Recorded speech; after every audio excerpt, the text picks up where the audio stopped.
There is a photograph that sits on the nightstand of a modest one-bedroom apartment above a dry cleaner in Queens, New York.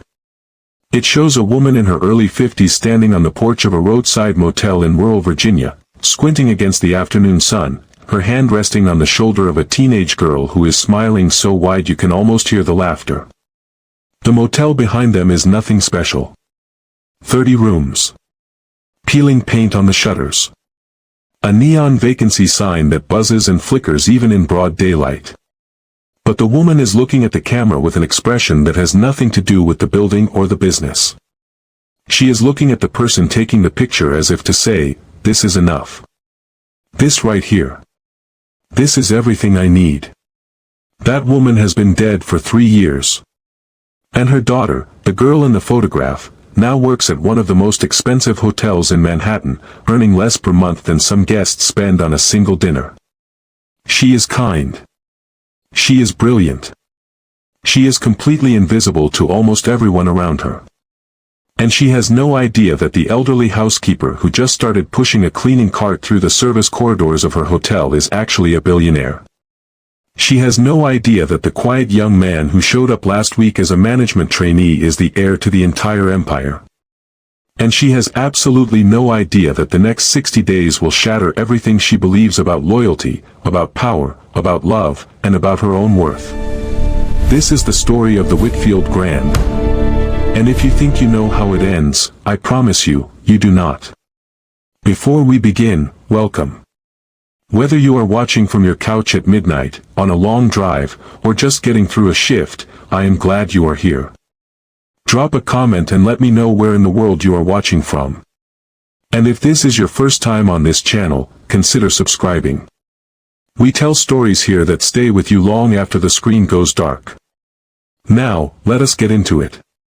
Eleanor Whitfield was 73 years old, and she had built every square inch of her life from nothing. Not from modest beginnings. Not from a small family loan. From nothing. When she was 19, working as a chambermaid at a seaside inn in Cornwall, she scraped together enough money to rent a crumbling 4-room cottage on the coast and convert it into a bed and breakfast. She cooked the meals herself. She washed the linens by hand because she could not afford a washing machine. She slept in a storage closet for the first 2 years because every bedroom needed to generate income. Guests came for the view, but they returned for Eleanor. She had a way of making people feel attended to, not served, but genuinely cared for, as if their comfort was a matter of personal importance to her. And it was. Within 5 years she had expanded to 3 properties. Within 15, she had a small chain of boutique hotels across the English countryside. By the time she was 50, the Whitfield Hospitality Group was operating on 3 continents, and Eleanor Whitfield was one of the wealthiest self-made women in the United Kingdom. But wealth had never been the point. The point had always been the same thing it was when she was scrubbing floors in that Cornish cottage: make people feel like they matter. Remember their names. Remember what they drink. Remember that every guest, no matter how wealthy, is just a person far from home who wants to feel welcome. The crown jewel of Eleanor's empire was the Whitfield Grand, a legendary 5-star hotel on Manhattan's Upper East Side. The building itself was a study in controlled elegance. Italian marble in the lobby. Hand-knotted Persian rugs that cost more than most houses. A rooftop garden where the city skyline curved around you like an amphitheater. Presidents had slept in its suites. Treaties had been quietly negotiated over its white tablecloth dinners. Fashion designers, diplomats, tech founders, old money families who had been staying at the Grand for 3 generations, they all passed through those revolving doors expecting perfection, and they almost always received it. But underneath that immaculate surface, Eleanor knew something was wrong. She had felt it for months, the way you feel a draft in a room before you find the crack. Reports were clean. Revenue was strong. Guest satisfaction scores were consistently high. And yet something in the culture of that building had shifted, and Eleanor could not diagnose it from across an ocean. So she decided to see for herself. Not as the chairwoman. Not as the founder. As nobody. as a 73-year-old woman in a gray uniform pushing a linen cart, invisible to every person she had ever employed. But before we talk about Eleanor's return, we need to talk about Nathan. Because Nathan Whitfield is the reason this story exists, and he is the reason it almost fell apart. Nathan was Eleanor's grandson, and he was 29 years old. He had attended Oxford, graduated with distinction, and then quietly joined the family business in a capacity that most people in the hospitality industry did not even realize existed. He had never given an interview. He had never attended a press event. He had been photographed exactly once at an industry gala, and even then he had left before anyone could confirm his identity. In an era when every CEO was a brand, every executive a thought leader with a podcast and a LinkedIn strategy, Nathan Whitfield was a ghost. His name appeared on acquisition documents and restructuring plans. His signature sat at the bottom of contracts that moved millions of dollars across borders. But his face was unknown to virtually every person who worked for his family's company. And that was entirely by design. Nathan had lost both of his parents when he was 8 years old. A boating accident off the coast of Devon during a summer holiday. One moment his mother was laughing in the wind, her hair whipping across her face, and the next moment there was only water and silence and the sound of his grandmother screaming his name from the shore. Eleanor raised Nathan after that. She gave him stability, discipline, and an understanding of hard work that went beyond theory.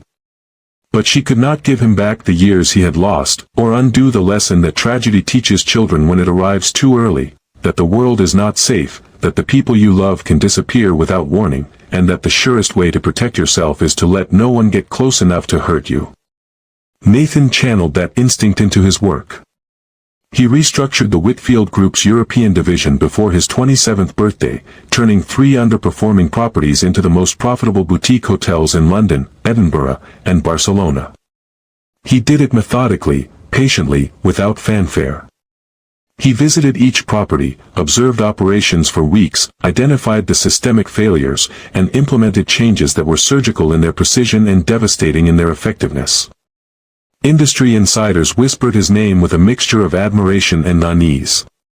He was brilliant. He was tireless. And he was completely alone. Eleanor had watched this unfold with a mixture of pride and growing concern. Her grandson was building an empire, but he was doing it from inside a fortress of his own construction. No close friendships. No romantic relationships that lasted beyond a few months. No life outside the spreadsheets and the strategy documents and the late-night calls to property managers in different time zones. She had tried setting him up with daughters of family friends, with accomplished women she met at charity galas, with anyone who seemed like she might crack through Nathan's careful, polished exterior. None of it had worked. Nathan was cordial, charming even, but he kept everyone at arm's length with a precision that was almost mechanical. Eleanor knew she needed a different approach. She needed to find someone who would love Nathan not for his name, not for his wealth, not for the doors his family could open, but for the person he was underneath all of it. The quiet, serious, secretly kind man who still kept his parents' photograph in his wallet and who had once, when he thought no one was watching, spent 45 minutes helping a lost tourist in Edinburgh find her way back to her hotel because the woman reminded him of his mother. Eleanor needed to find that person. And she needed to test them in a way they would never see coming. On a Tuesday morning that autumn, Eleanor Whitfield stepped out of a yellow taxi on West 38th Street in Manhattan. She was wearing a plain wool coat over clothes she had purchased specifically for this occasion, khaki trousers, a cotton blouse that had been washed enough times to look lived in, and a pair of sensible flat shoes with rubber soles. On her wrist was a digital watch that cost $11.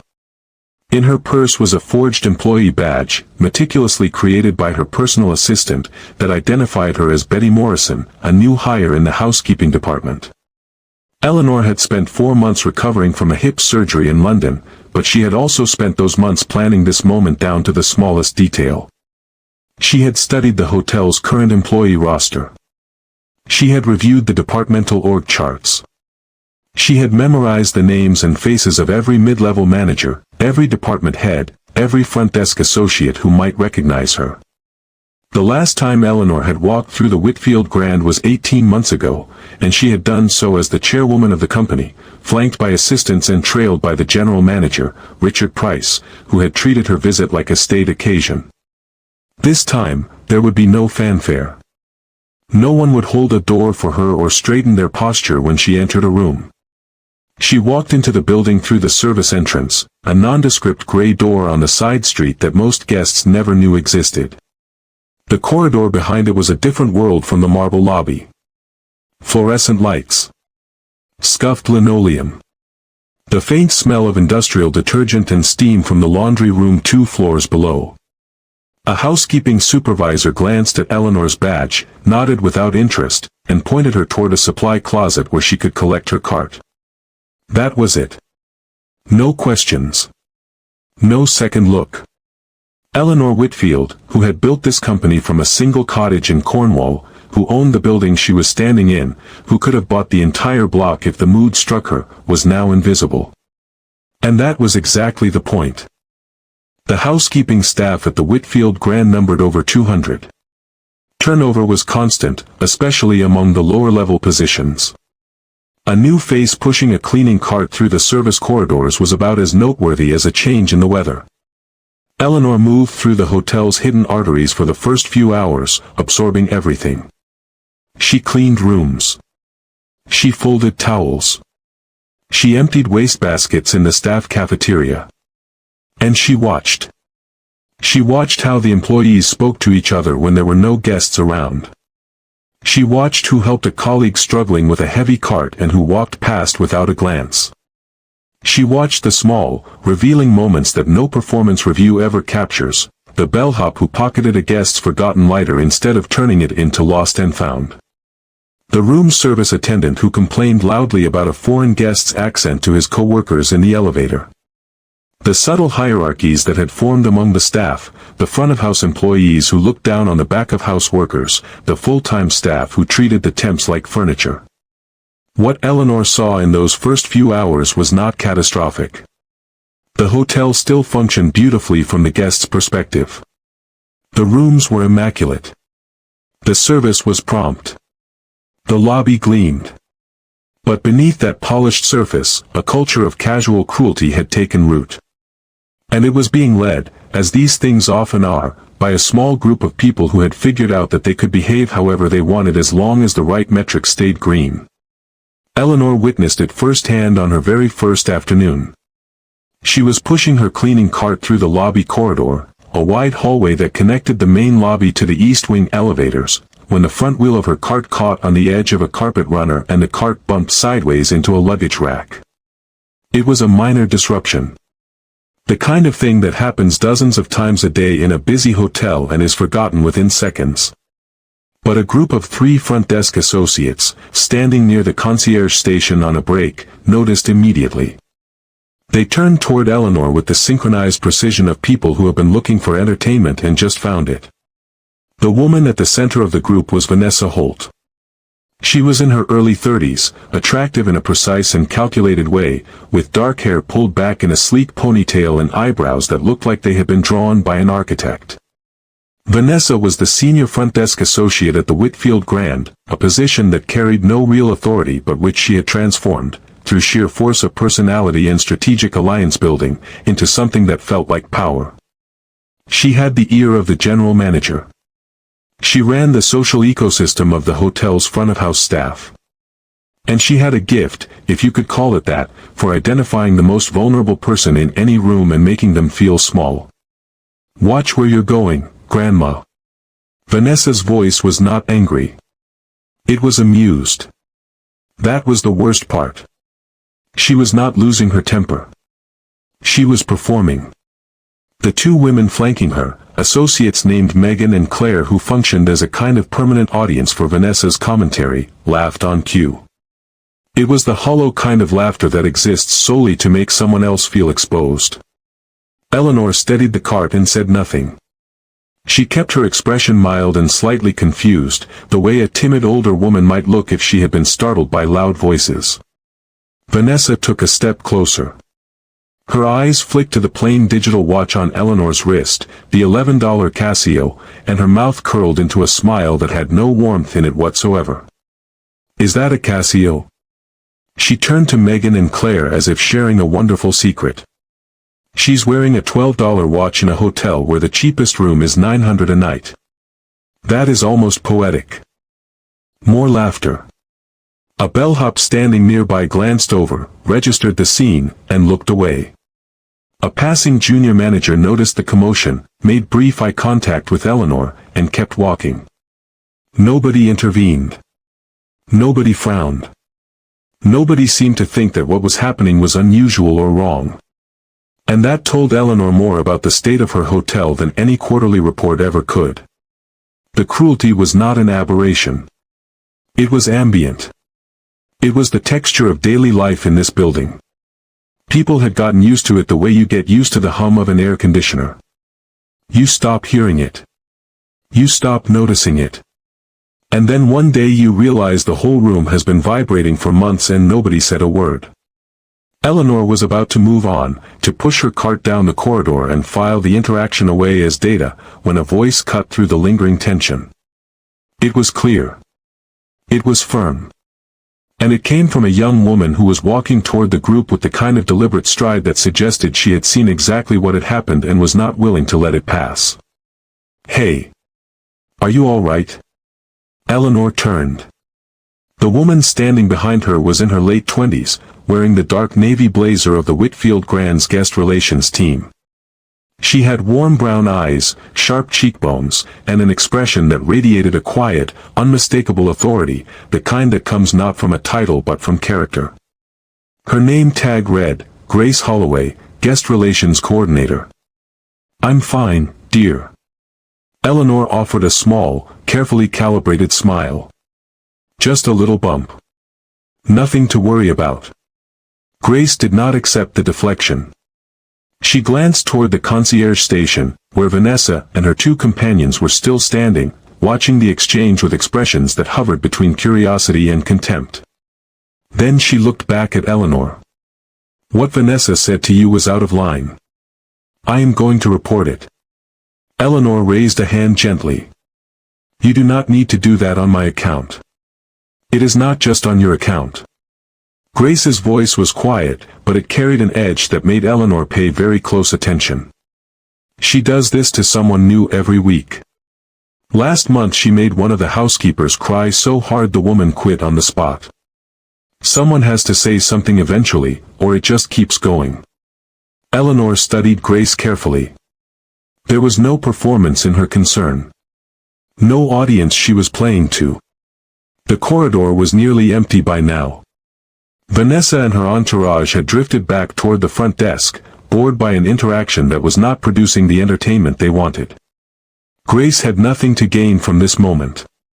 No one was watching. No one was keeping score. She was simply a person who could not see injustice happen and do nothing about it. It was not a strategy. It was not a calculation. It was instinct. And Eleanor, who had spent 5 decades evaluating people, who had built a global empire by identifying talent and character in places where others saw nothing, recognized immediately what she was looking at. This was not just a kind person. This was a rare person. The kind of person who steps forward when everyone else steps back. The kind of person who, in Eleanor's experience, changes the trajectory of everything they touch, not through power or ambition, but through an unwillingness to accept the world as it is when they know it could be better. Eleanor thanked Grace.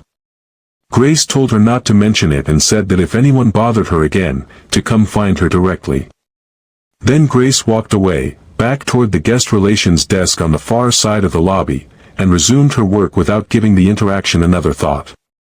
She had done what she did because it was the right thing to do. End of story. But for Eleanor, it was not the end. It was the beginning. That evening, from the small corporate apartment she was using during her undercover stay, Eleanor made 2 phone calls.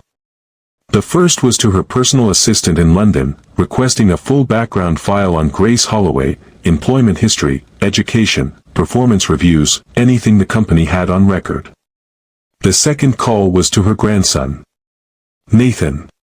Eleanor's voice was calm but direct. How soon can you be in New York? Nathan Whitfield arrived at JFK Airport 2 days later on a commercial flight, economy class, a detail that would have astonished anyone who knew his net worth.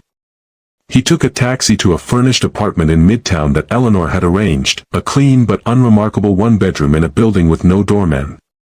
He unpacked a single suitcase. He hung 3 shirts in the closet. He placed a framed photograph of his parents on the nightstand. And then he sat on the edge of the bed and read the employee file his grandmother had sent him. Grace Holloway.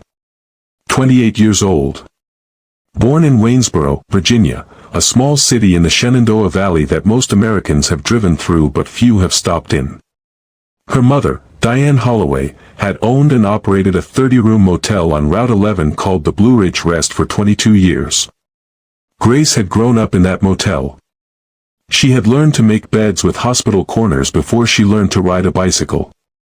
She had manned the front desk after school, helped her mother fix leaky faucets, changed light bulbs in rooms that smelled like cigarette smoke and pine-scented air freshener. When Diane was diagnosed with pancreatic cancer during Grace's junior year at James Madison University, Grace had taken a semester off to help run the motel. When the treatment costs exceeded what insurance would cover, Grace sold the motel. Every last room, every last bed, every last towel. She used the proceeds to pay for her mother's care. Diane died 8 months later. Grace finished her degree, moved to New York with $700 in her bank account, and applied for an entry-level position at the Whitfield Grand because it was the most prestigious hotel she could find, and she wanted to prove, to herself more than anyone, that the skills she had learned in a 30-room motel on a Virginia highway were worth something in the wider world. She started as a front desk associate. Within 14 months she had been promoted to guest relations coordinator. Her performance reviews were exemplary. Her guest satisfaction scores were the highest in her department. She had received 3 commendation letters from guests who had taken the time to write to the hotel specifically to praise her. And according to a marginal note in her file, she had been placed on a performance improvement plan 6 weeks ago for what was described as inconsistent service quality. Nathan read that note twice, then set the file down and stared at the wall for a long time.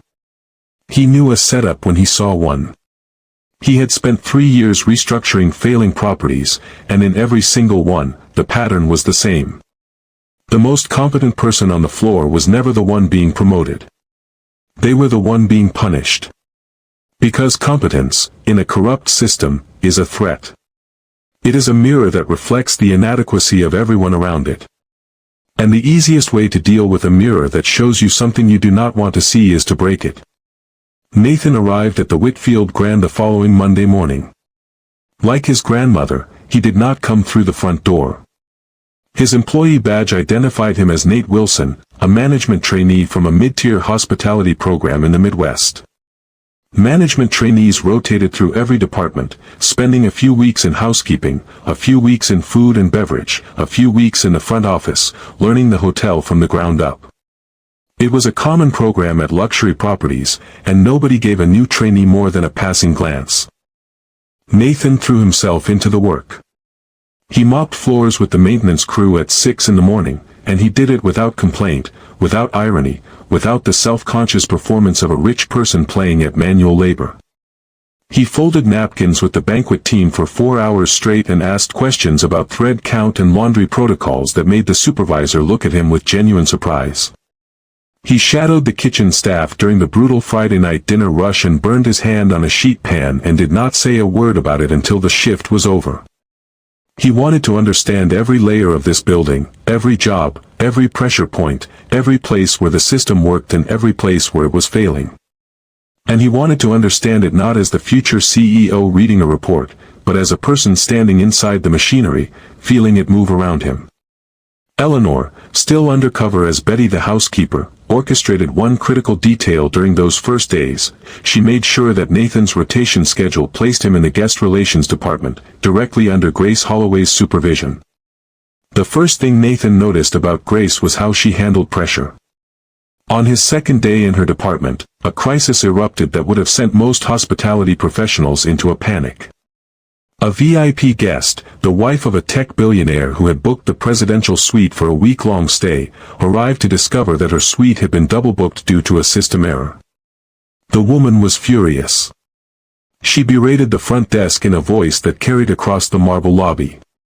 She demanded an explanation. She demanded the general manager. She used the phrase, "Do you know who I am?" twice in the first 60 seconds, which, in Nathan's experience, was the universal signal that a situation was about to become very expensive. Grace stepped in before the front desk staff could escalate the situation further. And what Nathan witnessed over the next 15 minutes was, in his professional opinion, one of the most impressive displays of crisis management he had ever seen. Grace did not grovel. She did not stammer or make excuses or blame the booking system. She acknowledged the error directly. She took personal responsibility for it, even though it was not her error and she had not been working when the double booking occurred. She maintained eye contact with the guest throughout, never flinching, never looking down, never signaling weakness. And then, without seeming rushed or flustered, she made a series of moves that transformed the situation entirely. She identified an alternative suite that was, by any objective measure, even more impressive than the presidential suite the guest had originally booked, a corner suite on the top floor with floor-to-ceiling windows and a private terrace overlooking Central Park. She arranged for the guest's luggage to be transferred immediately. She placed a handwritten apology note in the suite, written in her own hand, not printed from a template. She added a complimentary spa package. And then, as a final touch, she arranged for a bottle of Krug Grande Cuvée to be placed on the suite's bar cart, because she had cross-referenced the guest's previous stays across the Whitfield portfolio and discovered that the woman had ordered that specific champagne 3 times during visits to the Whitfield property in London. The guest left the interaction smiling. Not just placated. Genuinely pleased. The front desk staff, who had been on the verge of calling Price in a state of barely concealed terror, exhaled with visible relief. Grace returned to her desk, sat down, and resumed entering data into a guest itinerary as if nothing remarkable had happened. No celebration. No self-congratulation. No lingering at the scene to absorb praise. Nathan watched all of this from his trainee position near the concierge station. When the dust had settled and the lobby had returned to its usual hum of quiet efficiency, he approached Grace's desk. "How did you know her champagne preference?" Grace looked up. She seemed mildly surprised that anyone was asking. "I read her file from the London property. She stayed there twice last year. It was in the notes." "You read guest files from other properties?" "I read all the files." There was no boast in it. She was stating a fact the way someone might say they brushed their teeth in the morning. "If someone is paying $900 a night to stay here, the least I can do is remember what they like to drink." Nathan was silent for a moment. He just looked at her. And something shifted inside him, a recognition he could not quite name but could not ignore. Over the following weeks, Nathan and Grace fell into a working rhythm that was unlike anything Nathan had experienced before. He had managed teams. He had restructured departments. He had worked alongside brilliant strategists and razor-sharp executives. But he had never worked beside someone who made him feel, simultaneously, humbled and at ease. Grace was not intimidating in the way that aggressive people are intimidating. She was intimidating in the way that deeply competent, quietly principled people are intimidating. She made the work look effortless, and that effortlessness was the product of relentless preparation, obsessive attention to detail, and a genuine love for what she did.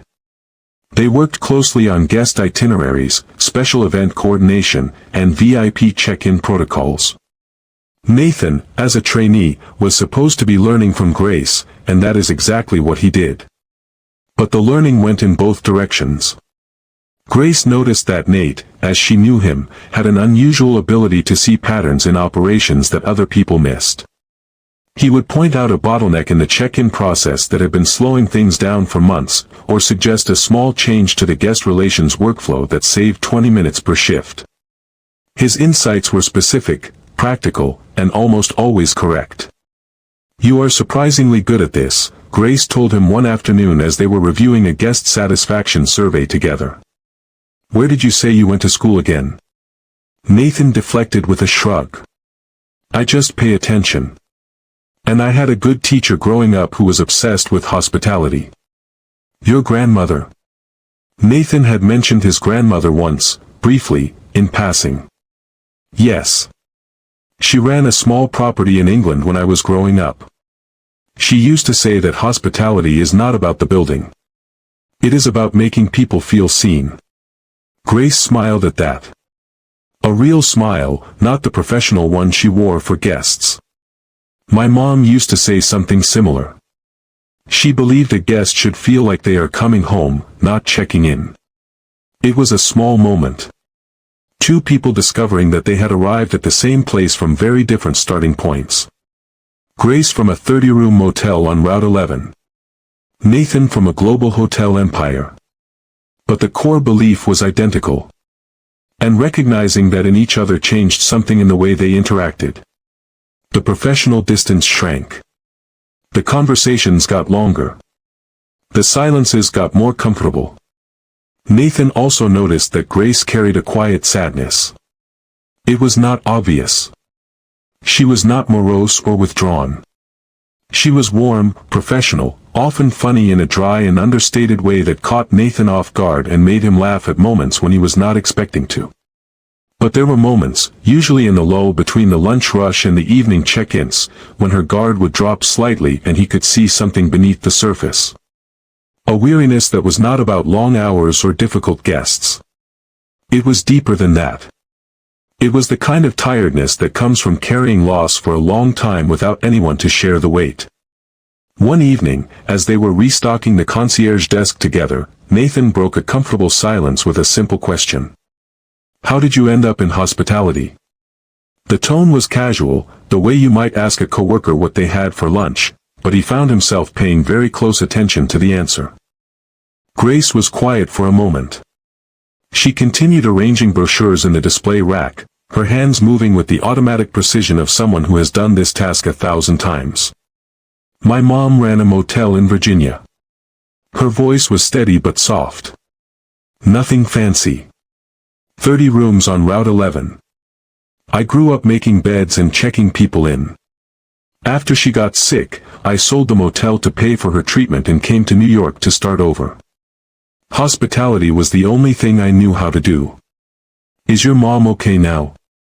The pause before Grace answered lasted exactly long enough for Nathan to wish he had not asked the question. Grace's hand stopped moving. She looked down at the brochure she was holding, a glossy pamphlet for a Broadway show, and then she set it down and looked at Nathan directly. "She passed 3 years ago." Nathan did not offer platitudes. He did not reach for, "I am sorry for your loss," or "she is in a better place," or any of the other phrases that people use when they want to acknowledge grief without actually touching it. Instead, his voice was quiet and steady. "She would be proud of you, Grace. The way you take care of people here, it is obvious where you learned it." Grace looked at him for a long moment. And for just a second, her composure softened. Not dramatically. There were no tears, no trembling lips, no cinematic display of vulnerability. Just a brief opening, like a door swinging ajar before the wind catches it, that allowed Nathan to see the person beneath the professional exterior. Someone who had lost nearly everything, her mother, her home, her financial security, and rebuilt her life from the ground up through sheer determination and an unwillingness to become bitter. Nathan recognized that resilience immediately. Because he carried the same wound. He was 8 years old when a boating accident off the Devon coast took both of his parents in an afternoon. He remembered almost nothing about the accident itself, just fragments. The sound of the motor cutting out, the sudden tilt of the boat, his mother's hand reaching for him and then not being there. What he remembered clearly was the silence afterward.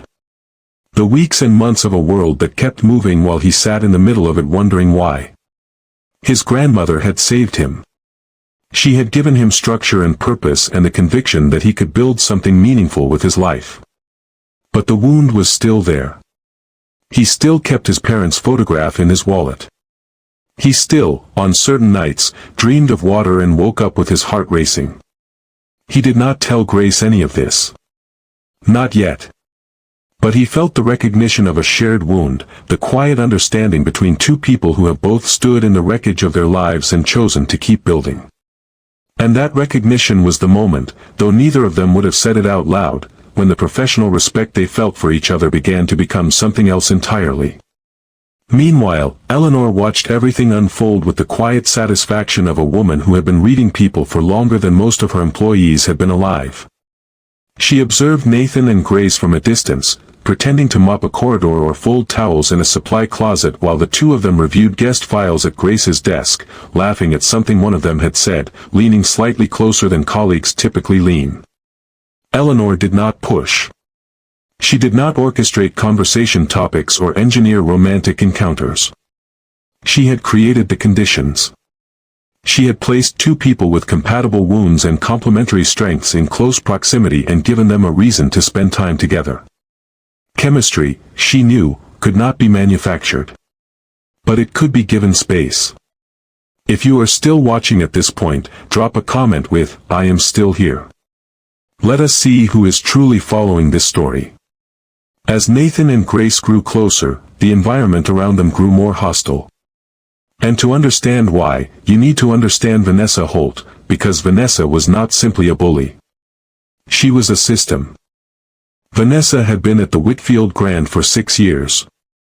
She had started as a front desk associate and had worked her way up to the senior position in her department, not through exceptional service or operational brilliance, but through a sophisticated understanding of office politics.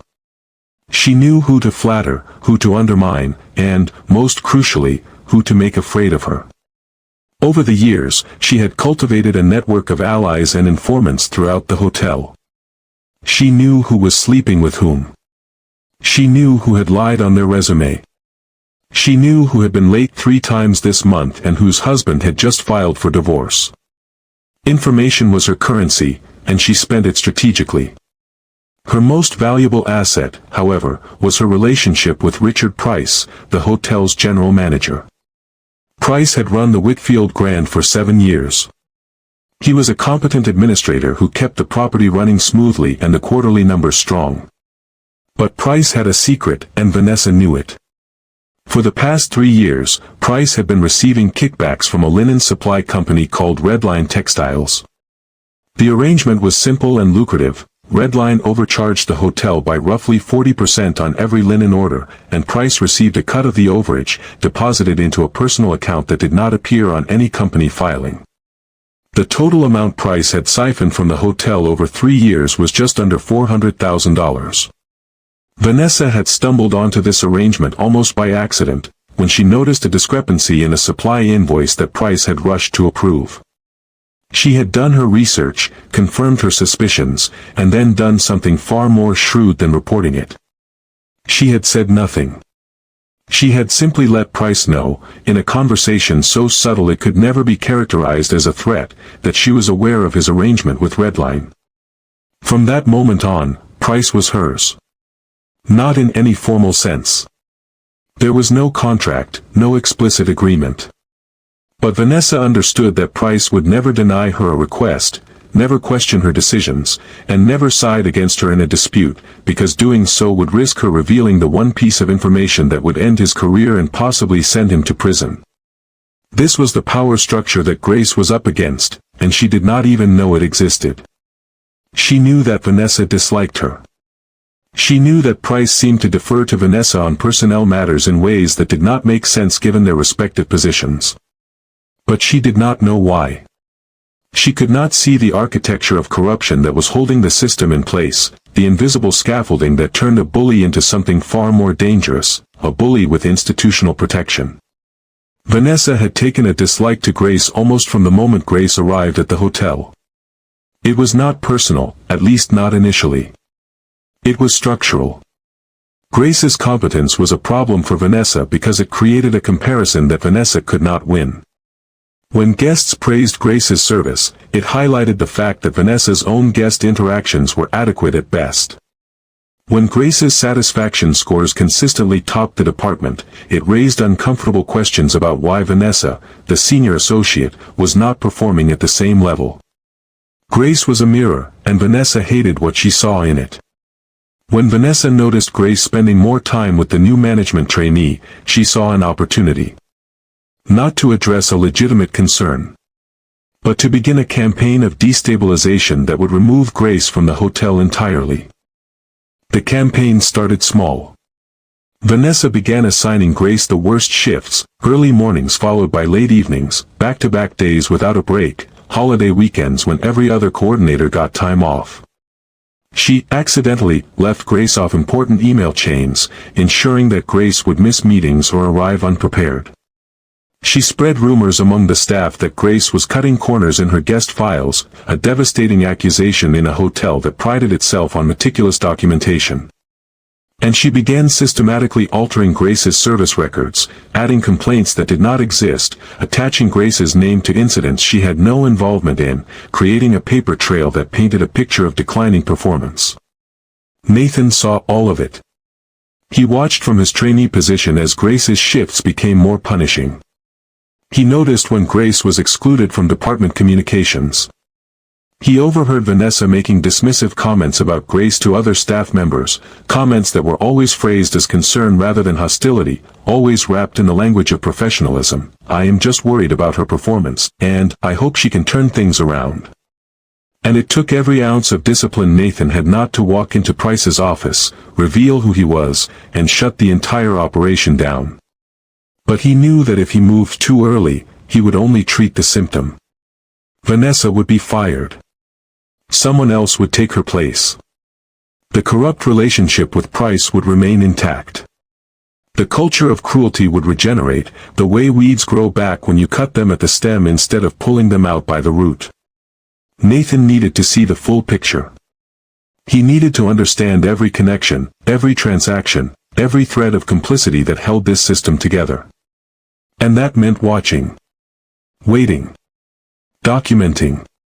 Even as the woman he was falling in love with was being systematically destroyed. That was the hardest part. Not the deception. Not the disguise. Not the long hours or the menial work. The hardest part was sitting 10 feet from Grace's desk while she opened an email informing her that she had been placed on a performance improvement plan, and knowing that the complaints cited in that plan were fabricated, and knowing that the man who had signed it was corrupt, and knowing that he had the power to fix all of it with a single phone call, and choosing not to make that call. Not yet. Not until the case was airtight. Not until every guilty person could be removed at once, cleanly, permanently, with no possibility of the rot growing back. Nathan told himself this was strategy. He told himself this was patience. He told himself this was the responsible thing to do. But late at night, alone in his midtown apartment, staring at the ceiling, he knew the truth. Part of him was also afraid. Afraid that if Grace found out who he was, she would look at him differently. Afraid that the person she was growing close to, Nate Wilson the trainee, would disappear, and in his place would stand Nathan Whitfield the billionaire, and that billionaire would be a stranger to her. Afraid that the first person he had genuinely connected with in years would slip away the moment she learned his real name. So he waited. And the situation got worse. The performance improvement plan was humiliating, but Grace absorbed it with the composure that had defined her entire career.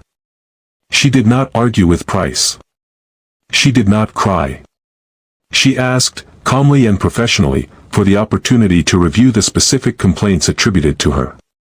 Price waved her off. The documentation is what it is. Improve your performance. That is all. Grace walked out of that meeting, went to the service stairwell, the one blind spot in the hotel's security camera coverage, and allowed herself exactly 90 seconds to cry. Then she wiped her eyes, straightened her blazer, and returned to the floor. Because Grace Holloway had learned, long before she ever set foot in this hotel, that the world does not stop moving just because you are in pain. Her mother had taught her that. Not with words, but by example. Diane Holloway had run a motel with stage 4 cancer eating through her body, greeting guests with a smile because the mortgage was due and the guests did not care about her diagnosis. Grace had watched her mother do that for 11 months. She had absorbed it into her marrow. You feel the pain. You acknowledge it. And then you keep going. Nathan found Grace 20 minutes after she returned to the floor. He could tell immediately that something had happened. Her eyes were slightly red. Her posture was too straight, the way people hold themselves when they are using rigidity as a substitute for composure. He asked what was wrong. Grace told him about the performance improvement plan, her voice flat and controlled. Nathan's reaction was immediate and visceral. That is wrong.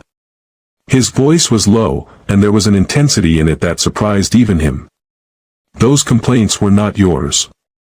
I was looking at the service log system yesterday, and your name was not on any of those tickets. Grace looked at him with a mixture of gratitude and confusion. How do you know what is in the service log system? Trainees do not have that access. Nathan caught himself. The lie came quickly, but it sat in his chest like a stone. I looked over someone's shoulder. The point is, someone changed those records. And I think we both know who. Grace shook her head. Her expression was not defeated. It was resigned, which was worse. Defeat implies a fight that was lost. Resignation implies a fight that was never fair to begin with. Even if you are right, it is my word against hers. And Vanessa has Price's ear. I am fighting uphill with my hands tied. Nathan's jaw tightened. Then we find proof. Real proof. Something they cannot dismiss. What Grace did not know was that later that evening, Nathan made a call to his grandmother. He paced the floor of his midtown apartment, the phone pressed to his ear, his voice tight with a controlled fury that Eleanor recognized immediately. She is being set up, Grandma. Vanessa is fabricating complaints and Price is either complicit or too lazy to verify. They are going to push her out. I can see it happening in slow motion and I cannot stand it. Eleanor's response was calm but sharp, the voice of a woman who had survived 50 years in business by never allowing emotion to override analysis. I know. I have been watching Price for weeks. He is taking kickbacks from a linen supplier called Redline Textiles. Overcharging the hotel by 40% and splitting the difference. Vanessa knows about it, which is why Price does whatever she asks. They are not just allies, Nathan. They are co-conspirators. Nathan stopped pacing. You are telling me the general manager of our flagship property is stealing from us. I am telling you that the fish rots from the head. And it is time to start cleaning. Not yet. And even as the words left his mouth, he hated himself for them. If I move now, Grace will know who I am. And I need her to trust me for who I am, not what I own. There was a pause on the line. Then Eleanor's voice came through, quiet and certain. You love her. It was not a question. It was a statement of fact from a woman who had known her grandson his entire life and could hear the truth in his voice even when he could not say it himself. Nathan did not answer. He did not need to. Vanessa escalated. The performance improvement plan had not broken Grace. Grace continued to deliver exceptional service, earn glowing reviews from guests, and maintain her composure under conditions that would have driven most people to quit. This infuriated Vanessa, because her entire strategy depended on Grace crumbling. If Grace simply endured the pressure and kept performing, the fabricated paper trail would eventually be scrutinized, and scrutiny was the one thing Vanessa could not afford. So Vanessa raised the stakes. And what she did next was not just cruel. It was criminal. A guest named Mrs. Harrington, a retired socialite who stayed at the Whitfield Grand twice a year and occupied one of the premium corner suites, reported that a diamond bracelet worth $45,000 had gone missing from her room. The report was filed on a Tuesday afternoon, and by Tuesday evening, the entire hotel was buzzing with the news. Theft from a guest room was not a disciplinary matter. It was not something that could be resolved with a meeting and a performance improvement plan. It was a criminal offense. It meant police reports, investigations, potential arrest. And Grace Holloway, who had been assigned to coordinate Mrs. Harrington's stay as part of her guest relations duties, was the prime suspect. The circumstantial case against Grace was devastating in its simplicity. She had access to the room. She had been in the room multiple times during Mrs. Harrington's stay to deliver itinerary updates and coordinate special requests. She was known to be under financial pressure, having sold her family's motel to pay medical bills and now living alone in a one-bedroom apartment in Queens on a coordinator's salary. And she already had a file full of fabricated complaints suggesting a pattern of unprofessional behavior. Taken together, the picture was damning. Not because any of it was true, but because it was coherent. Every lie Vanessa had planted over the preceding weeks now functioned as a supporting pillar for this final, devastating accusation. Price called the police. Grace was pulled aside by hotel security and questioned for 2 hours in a windowless office on the building's lower level. She maintained her innocence throughout. She was calm. She was specific. She accounted for every minute she had spent in Mrs. Harrington's suite and explained every interaction. But the security officers were not looking for the truth. They were looking for a resolution. And the easiest resolution was the one that was sitting in front of them, neatly packaged in a file full of fabricated complaints and a circumstantial narrative that pointed in one direction. Nathan watched from across the lobby as Grace was escorted to the security office. He saw her walk with her back straight and her chin level, refusing to let the staring employees see her waver. And something inside him shifted. Not loudly. Not dramatically. But with the quiet, irreversible finality of a decision being made. He called Eleanor. "It is time. Are you sure?" Eleanor's tone was measured. "Once you do this, there is no going back." "I am sure." But Nathan did not simply reveal himself. That would have been satisfying. It would have been dramatic. And it would have been strategically incomplete. Removing Vanessa and clearing Grace's name would address the immediate crisis, but it would leave the underlying corruption untouched. Price would still be in place. The kickback arrangement with Redline would continue. And within months, a new Vanessa would emerge, because corrupt systems do not produce isolated incidents. They produce patterns. Nathan needed to dismantle the entire structure at once. And he had been preparing for exactly this moment. Think about that for a moment. How would you have handled this? If you had the power to stop someone you love from being destroyed, but using that power too soon would mean the people responsible might escape real accountability, what would you do? Would you wait? Could you? It is easy to say you would be strategic. It is much harder when the person sitting in that security office is someone whose hand you held 2 nights ago while you watched the sun set from a park bench. Over the next 48 hours, Nathan executed a plan that he and Eleanor had been developing as a contingency for weeks. Every piece had been prepared in advance. Every move had been rehearsed. All that remained was the execution. First, Eleanor approached Mrs. Harrington directly. Still in her disguise as Betty the housekeeper, she found the guest at the hotel bar on Tuesday evening. Eleanor struck up a conversation with the kind of gentle, unassuming warmth that made people trust her instinctively. Within 20 minutes, she had gently extracted a crucial detail: Mrs. Harrington could not actually confirm the bracelet had been in her suite when she arrived. She thought she had packed it, but she was not certain. She had reported it missing only after Vanessa, in what had seemed like a helpful gesture, suggested that Mrs. Harrington check her valuables following the room service complaints. That suggestion, which at the time had seemed like conscientious customer service, now looked like something very different. It looked like a seed, deliberately planted, designed to grow into exactly the crisis it had produced. Second, Nathan accessed the hotel security camera archives using his real credentials, the ones that Nate Wilson the trainee should never have possessed. He reviewed 48 hours of footage from the corridor outside Mrs. Harrington's suite. And what he found was damning.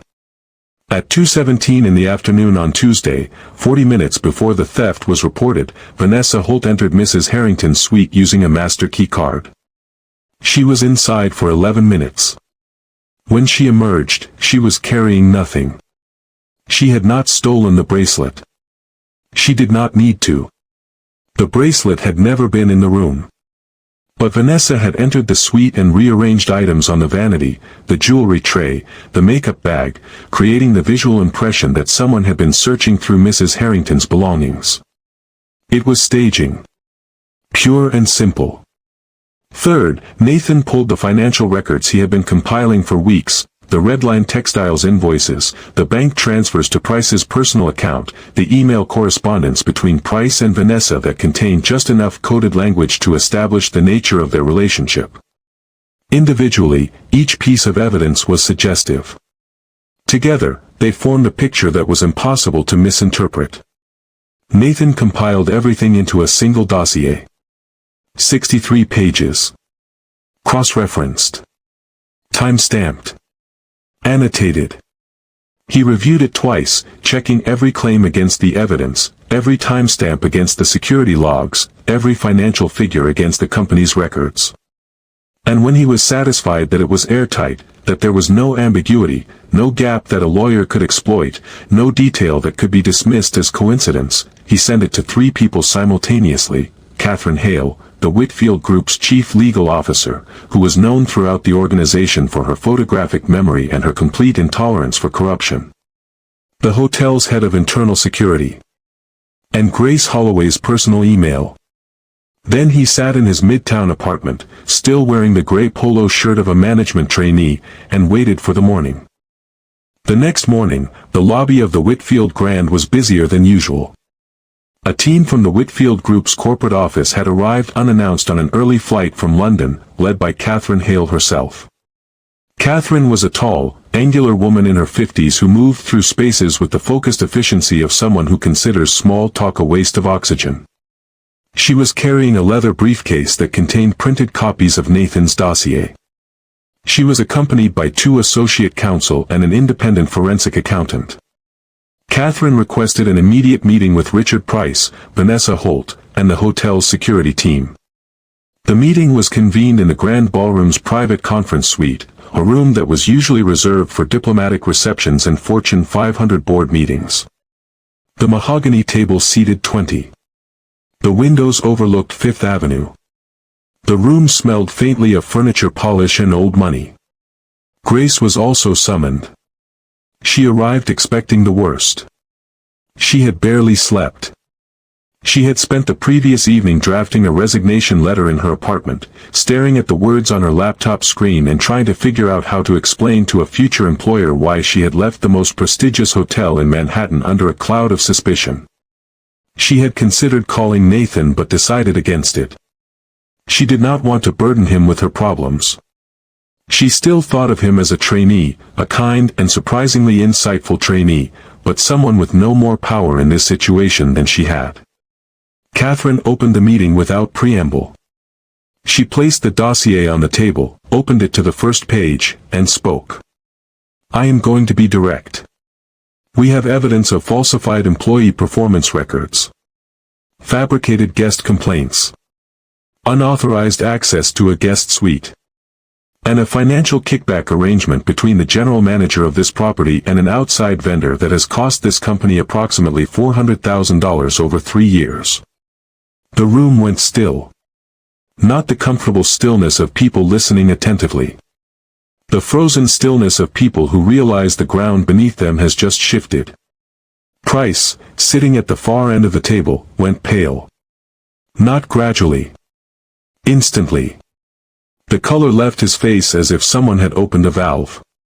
Vanessa, sitting 2 chairs away from him, went rigid. Her fingers, which had been resting casually on the table, curled into fists. Catherine continued. She walked through the evidence methodically, without emotion, the way a surgeon describes an operation. The altered service records, traced to Vanessa's login credentials.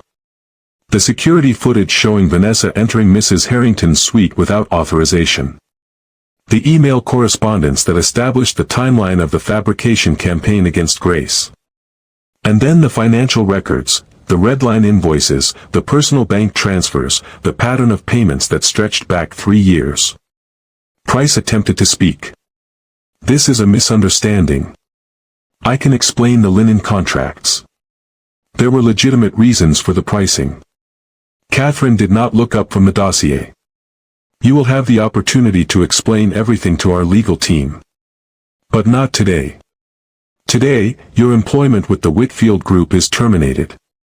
Effective immediately. She turned to Vanessa. The same applies to you, Ms. Holt. The evidence of your conduct is extensive, well documented, and frankly not particularly subtle. Vanessa erupted. The careful composure she had maintained for 6 years, the calculated poise, the strategic charm, all of it shattered in an instant. This is insane. Who authorized this investigation? Some trainee. You are going to take the word of a nobody over mine. I have been here for 6 years. 6 years. I have given everything to this hotel. And then the conference room door opened. Nathan Whitfield walked in. He was not wearing the gray trainee polo. He was not carrying a clipboard or pushing a cart or deferring to anyone in the room. He wore a dark navy suit, tailored perfectly, and he moved with the kind of quiet authority that does not announce itself because it does not need to. It was the authority of someone who has been watching, waiting, and building a case with the patience of a person who learned long ago that the most important decisions are the ones you do not rush. I authorized it. His voice carried across the room without effort. Catherine nodded. For those of you who have not been formally introduced, this is Nathan Whitfield. Grandson of Chairwoman Eleanor Whitfield. And as of this week, the incoming CEO of the Whitfield Hospitality Group. The silence that followed was not dramatic. It was annihilating. Every person in that room, the security team, the associate counsel, the forensic accountant, Price and Vanessa and Grace, all of them processed the information at different speeds, but the destination was the same. The trainee. The quiet, polite, unremarkable trainee who had mopped floors and folded napkins and asked questions about guest preferences and burned his hand on a sheet pan and never once raised his voice or pulled rank or indicated in any way that he was anything other than what his badge said he was. That person was the heir to the entire empire. That person owned this building. That person had been watching everything. Vanessa's face moved through a sequence of expressions that would have been fascinating to study if the stakes were not so high. Shock. Disbelief. The slow, sickening dawn of realization. The trainee she had dismissed. That nobody she had sneered at in the corridor. The management trainee she had described to her colleagues as the queen of mediocrity's little friend. He was Nathan Whitfield. Nathan did not look at Vanessa. He did not look at Price. He looked at Grace. Grace was staring at him.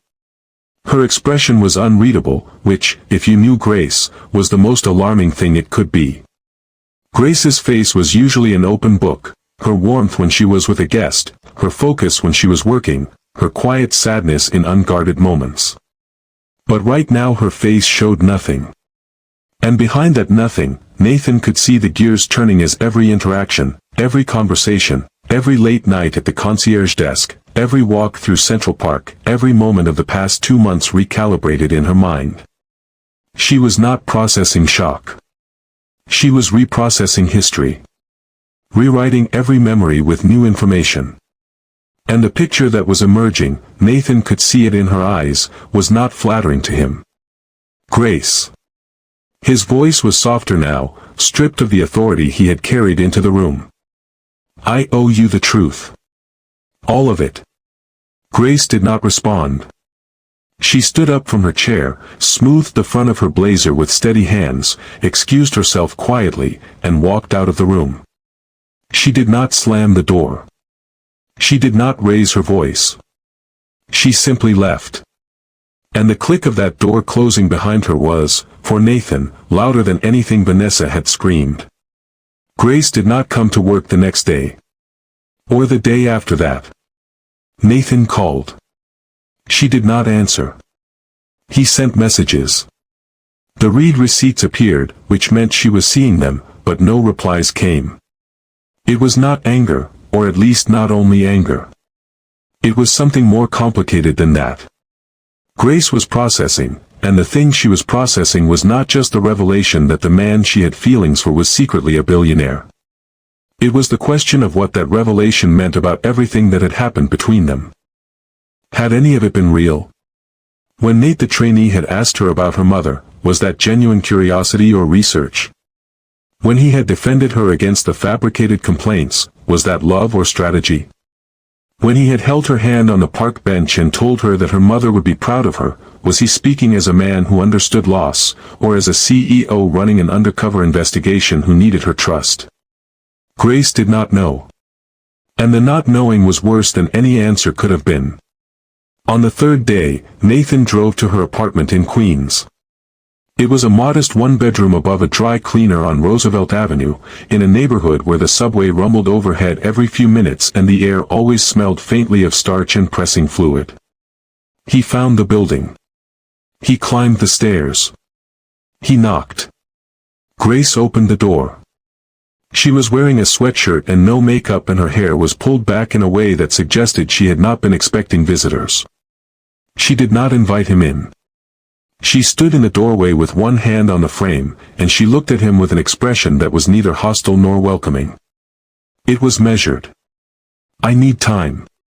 Her voice was level. Not cold. Just clear. "I understand. Do you?" Grace's voice was steady, but there was a rawness beneath the steadiness that Nathan had never heard before. "You watched me get humiliated. You watched me get put on a performance improvement plan for things I did not do. You watched me get accused of stealing from a guest. You watched me get interrogated by security for 2 hours in a room with no windows. And the entire time, you had the power to stop it with a single phone call. But you did not. Because you were running some kind of investigation. Or test. Or whatever you want to call it." Nathan absorbed the words. He did not deflect. He did not interrupt. He did not explain or justify or contextualize. He stood on that landing outside her apartment and took every word she said directly, the way you take a punch you know you deserve. "You are right." The words came slowly, without defense. "I told myself I was waiting for the right moment. Building the case. Making sure the evidence was complete. And all of that is true. But the deeper truth is that I was afraid. Afraid that if you knew who I was, everything between us would change. And I was selfish enough to want more time before that happened." Grace studied him for a long time. The subway rumbled past overhead, shaking the windows. A car honked somewhere on the boulevard. The dry cleaner's exhaust fan hummed from the floor below. "My mother used to say that the measure of a person is not what they do when everyone is watching. It is what they do when nobody is." She sounds like she was a wise woman. She was. And you know what she would have said about you? Nathan braced himself.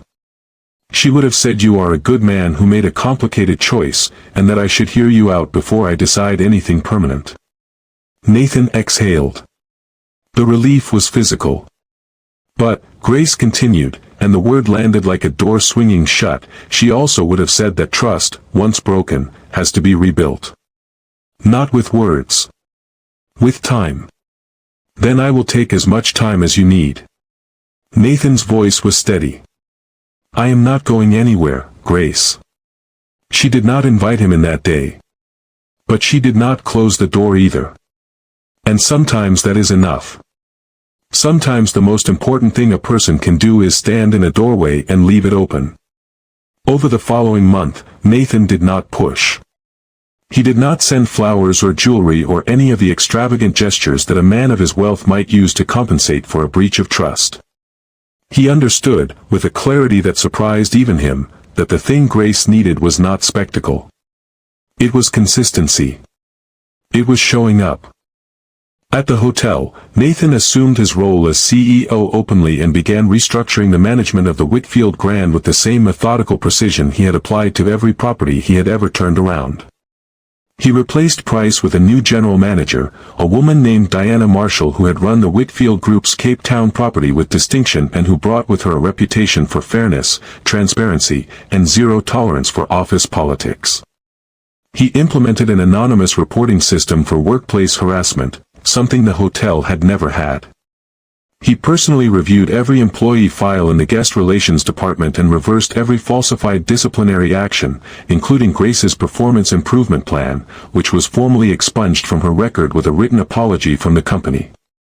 He showed up at Grace's apartment on Saturday mornings with coffee from the Puerto Rican bakery she loved on Junction Boulevard. A cortadito and a guava pastry. Sometimes she let him in and they sat at her small kitchen table and talked about nothing important. Sometimes they sat on the stoop of her building and watched the neighborhood wake up, the shopkeepers rolling up their metal gates, the old men arguing about baseball at the barber shop on the corner, the woman from the second floor walking her enormous dog past the dry cleaner. Sometimes Grace was not home when he arrived, and Nathan would leave the coffee on her doorstep with a note that said nothing more than, "Thinking of you." He never asked where she had been. He never made her feel obligated to explain. He showed up at the hotel's staff appreciation event, held in the grand ballroom on a Thursday evening with catering from the hotel's kitchen. But he did not attend as the CEO giving a keynote address from a podium. He stood at the back of the room and clapped for every employee who was recognized. Including Grace, who received the quarter's Outstanding Service Award to a standing ovation from her colleagues, many of whom had only recently learned the full extent of what she had endured and were still processing the guilt of having stood by while it happened. And slowly, carefully, with the patience of two people who understood that real trust cannot be rushed, Grace let him back in. It happened on a Tuesday evening. Nothing dramatic. No grand gesture. No orchestrated moment. Grace was closing out her shift, entering final notes into the guest management system, when she looked up and saw Nathan standing in the lobby. He was holding 2 takeout containers from the Thai restaurant on 79th Street, the one they used to eat at together during their late shifts when he was still Nate the trainee. He held up the containers with a half smile and a raised eyebrow. Grace looked at him. And for the first time in weeks, she smiled. A real smile. Not the polished, professional smile she wore for guests. Not the careful, guarded smile she had given him on those Saturday mornings at her apartment. A real smile that reached her eyes and softened her entire face and made Nathan feel, for a moment, like the luckiest person in Manhattan. Extra chili flakes. Would I forget? They ate on a bench in Central Park, just south of the Metropolitan Museum, as the last light of autumn faded through the trees and the sky turned the color of bruised plums. They talked for 2 hours. Not about the hotel. Not about the investigation. Not about the identity crisis or the deception or the weeks of silence. They talked about themselves. About loss. About loneliness. About the strange, frightening, exhilarating vulnerability of letting another person see you clearly and trusting them not to look away. Grace set down her fork and looked at him. "I need you to understand something." Her voice carried the weight of something she had been composing in her mind for weeks. "I did not fall for Nathan Whitfield, billionaire CEO. I fell for Nate Wilson, the trainee who mopped floors without complaining and remembered every guest's name after meeting them once. If you want this to work, I need to know that person was real." He was real. Nathan's voice was barely above a whisper. "He is the most real version of me there is." Grace held his gaze for a long time. The park was quiet around them. Somewhere in the distance, a saxophonist was playing something slow and warm near the Bethesda fountain. Grace reached across the bench and took Nathan's hand. And Nathan, who had spent 21 years building walls to keep the world at a safe distance, felt one of those walls come down. Not all of them. Not yet. But one. And that was enough. 2 weeks later, Eleanor invited them both to dinner at her suite at the Whitfield Grand. She had retired her Betty disguise by then, a decision that had produced some of the most spectacular double-takes in the hotel's history. Several housekeeping staff members were still processing the revelation that the sweet, slightly frail old woman who had spent 2 months folding their towels and cleaning rooms alongside them was, in fact, the billionaire founder of the entire company. One housekeeper, a woman from Guatemala named Rosa who had shared her lunch with Eleanor on multiple occasions, reportedly sat down in the break room and stared at the wall for 15 minutes when she found out. Over a meal of roast lamb and roasted vegetables prepared by the hotel's executive chef, Eleanor made a confession that surprised no one and delighted everyone. "I owe you both an apology." Eleanor set down her wine glass with the careful deliberation of a woman who chooses her words the way she chose her properties, precisely. "Especially you, Grace." Grace raised an eyebrow. "I orchestrated more of this than you realize," Eleanor continued. "I arranged for Nathan to be placed in your department. I adjusted the rotation schedule to make sure you two would work closely together. I even planted the idea in Nathan's mind that you might be, and I am quoting myself here, someone worth knowing. I was matchmaking. And I was not subtle about it." Nathan put his face in his hands. "Let me finish." The firmness in Eleanor's voice was unmistakable, the tone of someone who was not accustomed to being interrupted and did not intend to start now. "What I did not orchestrate was the way you defended me on my first day. When Vanessa and her colleagues were mocking me in the lobby corridor, you stepped in without hesitation. You did not know who I was. You had nothing to gain. There was no one watching who could reward you for it. You simply did the right thing because it was the right thing to do. And that told me everything I needed to know about your character. I have been evaluating people for over 50 years, Grace. I have hired thousands. I have fired hundreds. I have partnered with some and competed against others. And in all that time, the single most reliable indicator of a person's true nature is what they do when they believe no one of consequence is watching. You passed that test before you even knew you were taking it." Grace was quiet for a moment. Then one eyebrow rose. "So the health scare. The talk about not having much time left. The hints about wanting to see Nathan settled before, and I quote, you leave this world." Eleanor had the grace to look slightly sheepish. It was an expression that did not come naturally to her face. "I may have exaggerated my health concerns somewhat." Nathan stared at her. "Somewhat?" "Fine. Considerably. I am in excellent health. My doctor says I have the constitution of a woman 15 years younger, which I attribute to clean living and sheer stubbornness." She paused, then added, "But it worked, did it not? You two are sitting here. Together. Happy. And I am still alive and in excellent health, which I consider a bonus for everyone involved." Grace shook her head, but she was laughing. The genuine, unguarded kind of laughter that comes from being surprised by someone you have already decided to love. "You are unbelievable." "I am effective," Eleanor corrected. "There is a difference. But peace, in this story, was never permanent. And the next chapter would test Grace in a way that nothing before it had.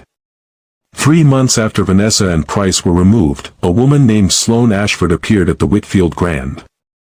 She arrived on a Wednesday afternoon in a black town car, wearing a cream-colored coat that probably cost more than Grace earned in a month, and she moved through the lobby with the easy confidence of someone who had never once in her life questioned whether she belonged in a room.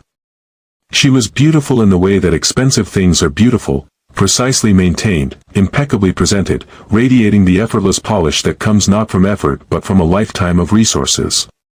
She introduced herself to the front desk as a personal friend of Nathan Whitfield's from their university days at Oxford, and she requested a suite for an indefinite stay. The staff, still buzzing from the revelations of the past few months, were immediately captivated. Sloane was everything the hotel's social ecosystem valued: wealth, glamour, connections, and the unstated implication that her presence elevated the status of everyone around her. She tipped generously. She remembered first names. She complimented the decor with specific enough knowledge to suggest she was accustomed to evaluating luxury properties. And she dropped Nathan's name with a casual intimacy that suggested a history that went beyond friendship. Nathan and I were very close at Oxford, she told a group of hotel employees over drinks at the lobby bar one evening, speaking in a voice that carried just far enough to reach the concierge desk where Grace was working. Some connections never really end, do they?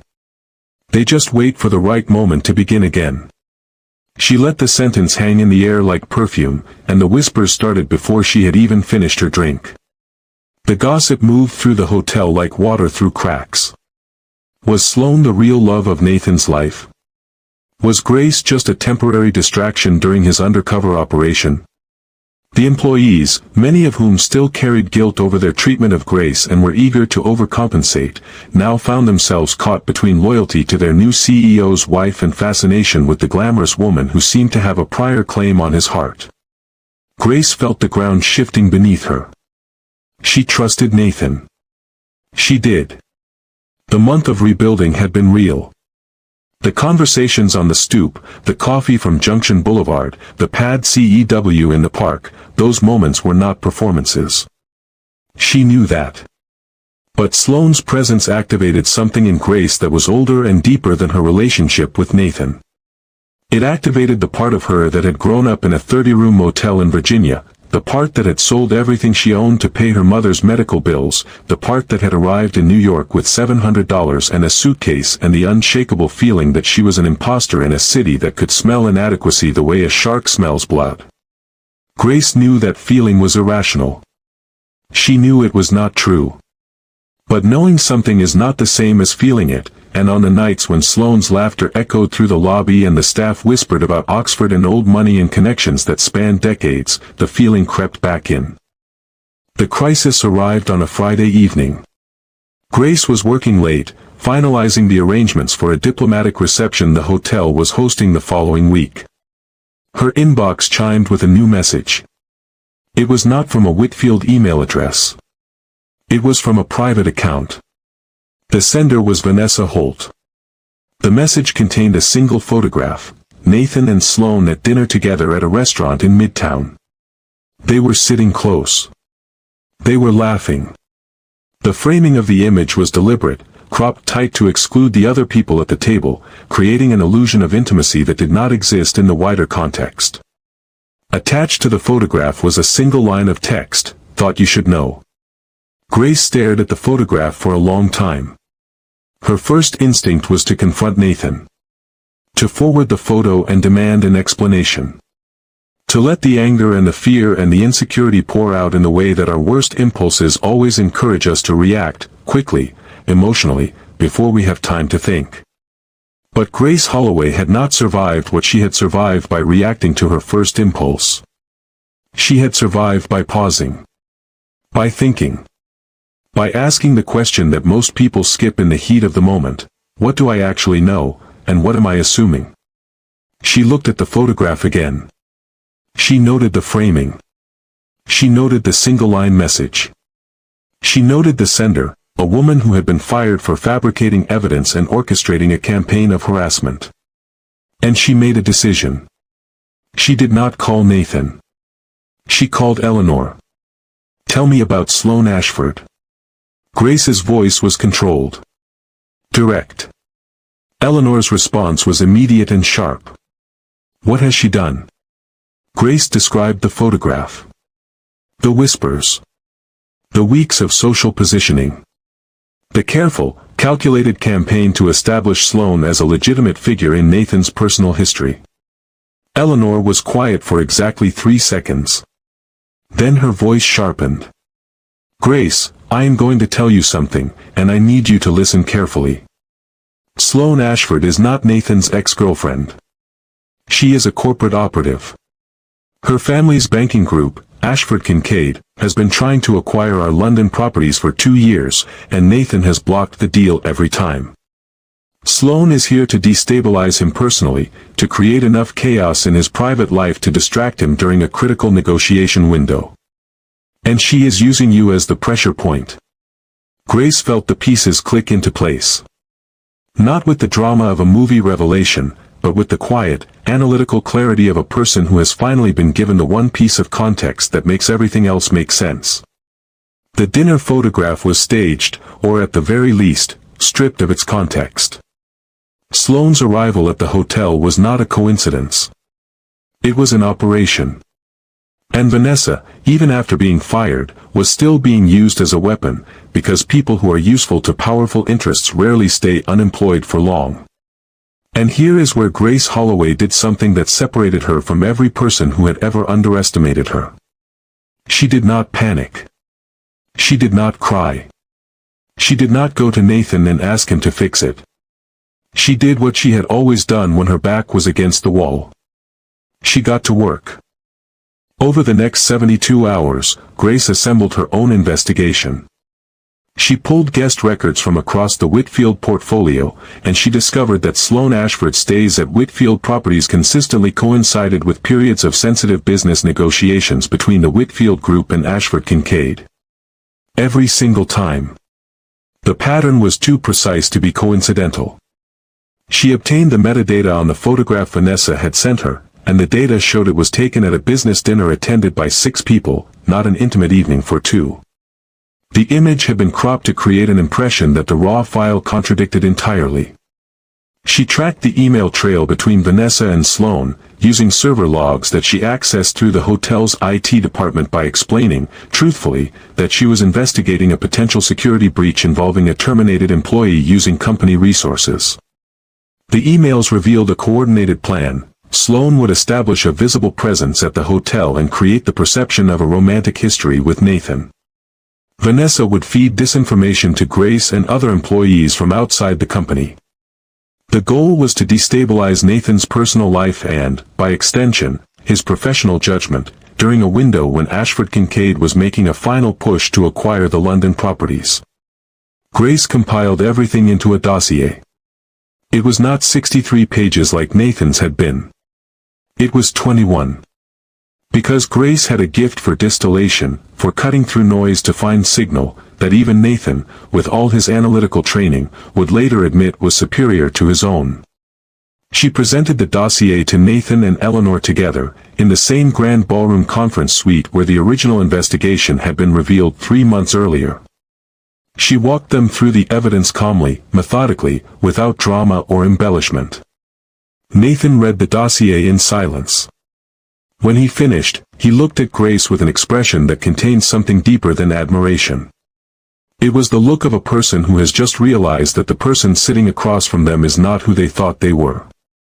Not in a bad way. In a way that is better, more complex, more formidable than they had understood. You did this yourself. Nathan looked up from the dossier. Without asking for help. I asked Eleanor one question. Grace's expression was calm. The rest I figured out on my own. From the corner of the room, Eleanor murmured, "That is my girl." She was not bothering to hide her satisfaction. Nathan forwarded the dossier to Catherine Hale and the Whitfield Group's legal team. Within a week, Sloane Ashford was served with a cease and desist order, and her family's banking group quietly withdrew their acquisition bid for the London properties. Vanessa Holt, who had violated the terms of her severance agreement by collaborating with an outside party against the company, faced additional legal action that would occupy her attorneys for months. Grace had not simply survived the attack. She had dismantled it. And she had done it with the same tools she had used her entire life: intelligence, persistence, and the refusal to be defined by other people's assumptions about her worth. Would you have done the same? If someone had tried to tear your life apart, would you have had the discipline to investigate before you reacted? Would you have had the patience to build a case instead of throwing a punch? Would you have trusted yourself enough to believe that the truth, once assembled, would be enough? Most people would not. Most people would have crumbled, or lashed out, or simply walked away. Grace Holloway did none of those things. She stood her ground and let the evidence speak. The wedding took place on a Sunday afternoon in winter, in the rooftop garden of the Whitfield Grand.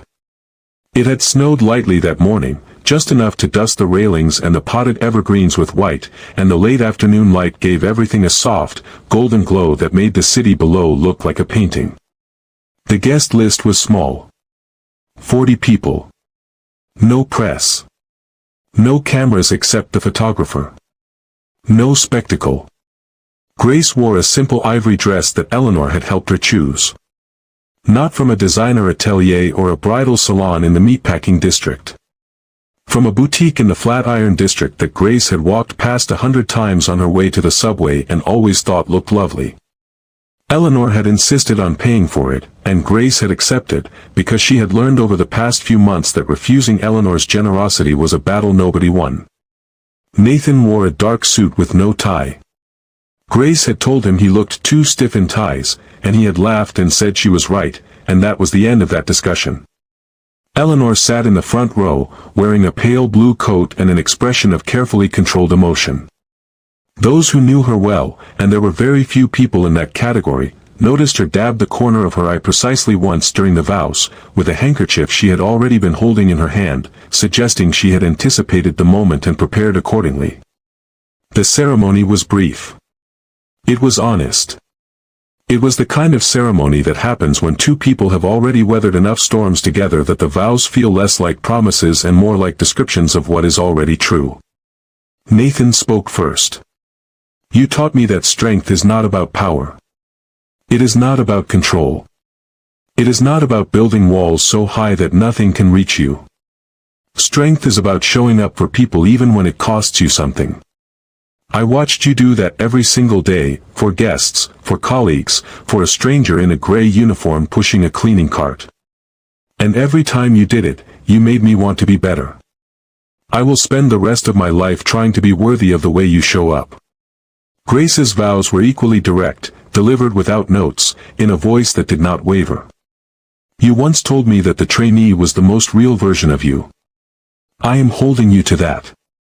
I do not need the CEO. I do not need the corner suite or the company or the name on the building.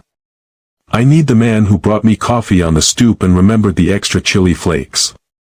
I need the man who burned his hand on a sheet pan and did not say a word about it because the dinner rush was not over. That is who I fell in love with. That is who I married. Eleanor, when invited to say a few words, stood, smoothed her coat, and delivered exactly 3 sentences. I spent 2 months pretending to be a housekeeper to find my grandson a wife. I would do it again in a heartbeat. Welcome to the family, Grace. The reception was held in the hotel's private dining room. The staff, many of whom had witnessed the entire journey from the inside, served the meal with a level of care and attention that went beyond professional obligation. It was personal. It was their way of saying, without words, we see you, and we are sorry, and we are proud. Rosa, the housekeeper from Guatemala who had shared her lunch with Eleanor during the Undercover weeks, wept openly as she served the dessert course. Grace reached out and squeezed her hand as she passed, and Rosa squeezed back, and neither of them said a word because none were needed. As the evening wound down and the guests filtered out into the winter cold, Grace found herself standing at the window of the grand suite on the top floor, looking out over the Manhattan skyline. The city was spread before her in a field of lights, the same city she had arrived in 3 years ago with $700 and a broken heart and the stubborn belief that the skills she had learned in a 30-room motel on Route 11 were worth something. She had been right about that. She had been right about more than she knew. Nathan joined her at the window. He slipped his arm around her waist, and they stood together in the quiet. Your mother would have loved this view. Nathan's voice was quiet against the hum of the city below. Grace smiled. She would have loved you. She would have seen right through the disguise in about 30 seconds. But she would have loved you. Nathan laughed softly. 30 seconds. That is generous. You are right. 15. She had a gift for reading people. I know where you got it from. Grace leaned her head against his shoulder. Below them, the city hummed with its endless, restless energy. Taxis crawling up Madison Avenue. The distant wail of a siren. The glow of apartment windows where millions of ordinary lives were being lived, each one containing its own struggles, its own small victories, its own quiet acts of courage that no one else would ever see. And down in the lobby of the Whitfield Grand, the night shift was beginning. A new housekeeper, her first week on the job, was pushing her cleaning cart nervously through the service corridor. She had not yet learned the layout of the building. She did not know which supply closets were stocked and which were empty. She did not know the names of the colleagues who would become her friends or the rhythms of the shifts that would structure her days. She was, in every sense that mattered, at the beginning. A guest relations coordinator, recently promoted, spotted her in the corridor and stopped. The coordinator smiled with the kind of warmth that does not require an audience or a reason. "Welcome. If you need anything at all, just ask. We look out for each other here." The new housekeeper smiled. Relieved. Grateful. Seen. And somewhere, in a first-class seat on a British Airways flight back to London, Eleanor Whitfield was already thinking about great-grandchildren. This is the story of the Whitfield Grand. It is a story about what happens when you treat people with kindness even when no one is watching, and what happens when you do not. It is about the fact that power and status do not define a person's worth, and that the people who build the most extraordinary lives are often the ones who were never expected to build anything at all. It is about a woman who grew up in a 30-room motel and dismantled a corporate espionage operation. It is about a billionaire who learned that the bravest thing he would ever do was not restructuring a company, but trusting another person with his heart. And it is about a 73-year-old grandmother in a gray uniform who proved that the most important things in this world, love, character, and the courage to stand up for a stranger, cannot be measured by the watch on your wrist. If this story meant something to you, if it reminded you that kindness matters, that character is not about circumstance, that the people who show up when it is hard are the people who change everything, then do me a favor. Subscribe to this channel. Share this story with someone who needs to hear it today. And leave a comment telling me, what would you have done in Grace's position? I want to hear from you. Thank you for watching. Thank you for staying until the end. And thank you for believing, even for just these few minutes, that the way we treat each other when no one is watching is the only thing that truly matters. Until next time.